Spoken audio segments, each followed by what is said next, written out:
بسم اللہ الرحمن الرحیم۔ ایک خاتون نے پوچھا ہے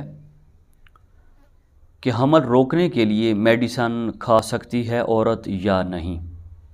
جسے عام طور پہ وقفہ بھی کہتے ہیں۔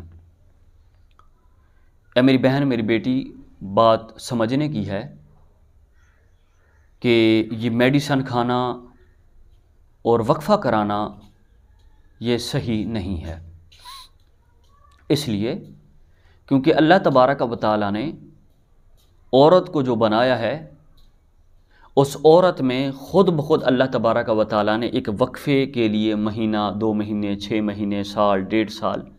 اللہ نے ایک عورت میں ایک ایسا نظام یعنی کہ اس میں بنایا ہے کہ وہ خود بخود ہی وقفہ ہو جاتا ہے۔ اب مزید اگر وقفہ کرائیں گے میڈیسن کے ذریعے سے یا مثال کے طور پر یعنی کہ مثال طور پر کسی اور ذریعے سے، تو اس وقفے میں یعنی کہ بہت زیادہ بیماریاں جو ہیں وہ پھیل سکتی ہیں۔ پہلی بات یہ ہے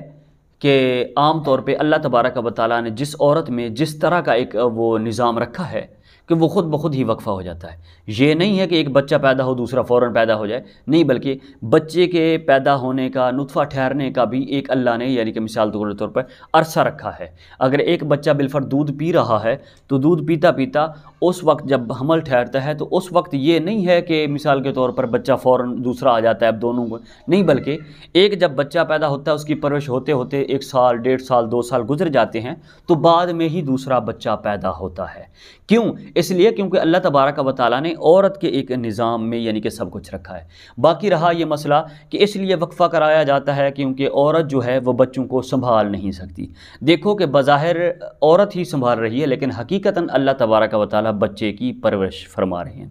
شاید والی بات ہے کہ اگر ایک بچہ پیدا ہوا ہے اس کی پرورش کرے گا، اگر دوسرا بچہ بھی پیدا ہو جائے اور اللہ تعالیٰ غیبانہ مدد فرمائے کہ اور صحیح طریقے سے جو ایک عورت اپنے ایک بچے کی پرورش نہیں کر سکتی تو اللہ تبارک و تعالیٰ ایسی غیبانہ مدد فرمائے کہ وہی عورت 2 بچوں کی پرورش کر لے۔ ایسا کرنا صحیح نہیں ہے۔ باقی رہا یہ میڈیسن وغیرہ کھانے سے بس اوقات یہ بھی ہوتا ہے، سننے میں آیا ہے کئی مرتبہ، ڈاکٹر اطباء سے پوچھیں، جب میڈیسن عورت کھا لیتی ہے تو کھانے کی وجہ سے ایک تو یہ ہے کہ وقفہ ہو جاتا ہے، جب وقفہ ہوتا ہے تو اس سے کافی ساری بیماری جو ہوتی ہیں وہ جنم دے دیتی ہیں، کافی ساری بیماری، ایک موٹاپے والی بیماری بھی یہیں سے، دوسرا یہ ہے کہ حیض کی بندش کی بیماری بھی یہیں سے، اور تیسرے نمبر پہ بس اوقات یہ بھی ہوتا ہے کہ جب وقفہ کرایا جاتا ہے میڈیسن کھائی جاتی ہے تو اس سے پھر یہ بھی ہوتا ہے کہ پھر بچہ کبھی پیدا بھی نہیں ہوتا، وہ عورت ہی بانجھ بن جاتی ہے، کیونکہ میڈیسن کے اندر اتنی زہریلی کیمیکل ہوتے ہیں جس کی وجہ سے پھر عورت کے اندر، عورت کے رحم میں اتنی زیادہ قوت نہیں رہتی جس کی وجہ سے وہ بچے کا یعنی کہ نطفہ ٹھہر سکے جس سے بچہ پیدا ہو سکے۔ اس لیے میڈیسن کھانا صحیح نہیں ہے یا وقفہ کرانا صحیح نہیں ہے۔ باقی رہا جو حدیث میں بھی ملتا ہے وہ یہ ہے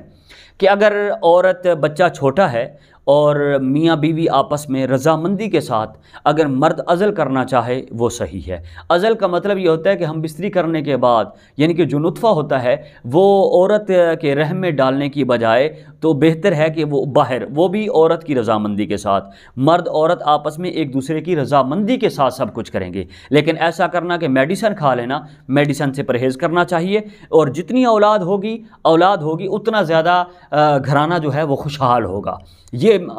ہماری سوچ جو ہے یہ غلط ہے، یا جو آج کل ایک نظام دنیا کے اندر ہے کہ بچے جی 2 ہی اچھے، یہ بات سراسر غلط ہے۔ جتنا گھرانہ زیادہ ہوگا اتنا زیادہ وہ گھرانہ خوشحال ہوگا، یعنی بہتری پر ہوگا۔ اس لیے ہمیں چاہیے کہ ہم بچے جتنے زیادہ ہو سکیں اتنے بچے ہوں تاکہ نبی پاک صلی اللہ علیہ وسلم کل قیامت والے دن اپنی امت کے زیادہ ہونے پر فخر کریں۔ اس لیے اللہ تبارک و تعالیٰ اس میڈیسن، یہ تمام تر چیزیں جو ہیں، ہر مسلمان کو میڈیسن، میری بہن اور بیٹی کو میڈیسن سے بچائے اور قرآن و سنت کو اپنانے یعنی کہ قرآن و سنت پر عمل کرنے کی توفیق نصیب فرمائے۔ گناہگاری میں کب تک عمر کاٹوں، بدل دے میرا رستہ، دل بدل